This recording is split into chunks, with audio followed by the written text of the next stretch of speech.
नमस्कार दोस्तों, मैं विनोद। आज हम लोग मध्य विद्यालय पछाड़ा बुजुर्ग में आए हुए हैं। ग्रामीणों का बहुत शिकायत था कि विद्यालय में बहुत तरह की अनियमितता थी। जैसे बिजली के अभाव से बहुत बच्चे को फिट आ जाता था, जिसके कारण गार्जियन काफ़ी आक्रोशित हो गए थे। उसके बाद टीचर सब जो हैं वो बहुत अटेंडेंस से लेकर कुछ मुद्दे थे। उसके बाद एमडीएम से संबंधित थे।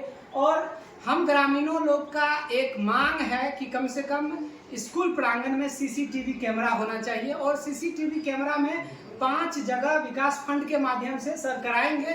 5 जगह कैमरा होना चाहिए। एक जो विद्यालय का मुख्य द्वार है वहाँ होना चाहिए, और एक इस कॉर्नर पे, मतलब विद्यालय के मुख्य द्वार पे 2 सीसीटीवी का कैमरा अंदर और बाहर के हो जाना चाहिए। उसके बाद जो विद्यालय का किचन है, किचन में भी चूंकि स्वास्थ्य रिलेटेड चीजें हैं, तो हमें मालूम करना चाहिए कि वो जो भी मटेरियल यूज हो रहा है एमडीएम में वो स्वच्छ है कि नहीं है। तो उसके वजह से वहाँ भी एक कैमरा होना चाहिए।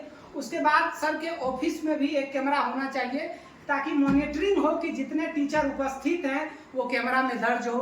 उसके बाद वो टाइम टू टाइम शेड्यूल के अनुसार अपने क्लास जा रहे हैं, आ रहे हैं, उसकी भी एक मॉनिटरिंग हो जाए। तो यहाँ सर से हम लोग रिक्वेस्ट किए हैं कि एक कैमरा हो। तो सर कितने तारीख तक आप बता रहे हैं कि ये सीसीटीवी कैमरा लग जाएगा? 20 से 25 तक लग जाएगा। 20 से 25 तक लास्ट है लग जाएगा। ठीक है, सर का ही मानते हैं। 20 से 25 सितंबर 25 सितंबर तक सर का मानना है कि कैमरा लग के तैयार हो जाएगा। उसके बाद बिजली से संबंधित शिकायत थी कि जैसे मेरे लाइव वीडियो में आप लोग देखे ही कि जय साहब से भी बात हुई, इससे जो कॉन्ट्रैक्टर है उससे संबंधित। उनका कहना है कि 5 दिन, आज 3 तारीख हो गया, लगभग 8 तारीख तक में मतलब इलेक्ट्रिक से जितनी भी प्रॉब्लम है वो स्कूल से दूर होना चाहिए। जो फीड की समस्या थी वो खत्म हो जाएगी। उसके बाद सर से अनुरोध किए हैं कि जो अटेंडेंस से रिलेटेड जो भी समस्याएं आ रही है तो वो नहीं होना चाहिए। एक डिसिप्लिन स्कूल में मेंटेन हो। अगर कोई एक टीचर बिना सीएल लगाए अगर 10 दिन एब्सेंट हो जाते हैं तो उसके वजह से जो सहायक शिक्षक है दूसरे भी हैं वो भी चाहेंगे कि हमको भी इतना फ्लेक्सिबिलिटी मिलना चाहिए। और ये एक डिसिप्लिन को ब्रेक करता है, जिसके वजह से शिक्षा व्यवस्था ध्वस्त हो जाएगा। तो हम लोग वो नहीं चाहते। तो हम लोग चाहते हैं कि कम से कम डिसिप्लिन मेंटेन रहे। मेडिकली इमरजेंसी जो भी है, सारा सरकार तो उस चीज के लिए छूट देती है, छुट्टी देती है, इमरजेंसी के लिए देती, तो उसका उपयोग करें।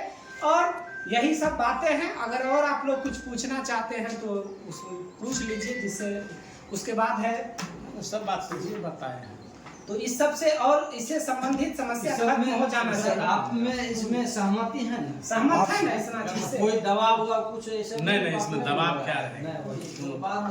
दबाव इसमें क्या? ये चूंकि हम लोग ये शिक्षा का मंदिर, शिक्षा का मंदिर है, तो हम लोग नहीं चाहते हैं कि स्कूल जैसे संपदा पे कोई छोटा मोटा भी राजनीति हो, नहीं हो। हम लोग इसलिए भी इंटरफेयर करने आए चूंकि ग्रामीण है, हमारे बच्चे पढ़ते हैं। तो अगर चूंकि जिस उद्देश्य से सरकार ये स्कूल बनाई है वो अगर उद्देश्य नहीं पूरा हो पा रही है तो फिर स्कूल रह के क्या, टीचर रह के क्या, सरकारी फंड का उपयोग करके क्या? तो वो उद्देश्य पूरा हो।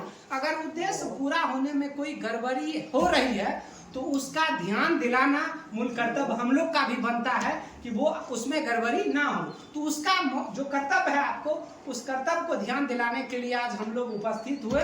और शिक्षा समिति का गठन नहीं हुआ था, तो सर आप ये बता दीजिए कि शिक्षा समिति का गठन कब तक होगा? 15-20 के अंदर में DO साहब अपना अनुसार 15 या 20 के बीच में करवा लेंगे।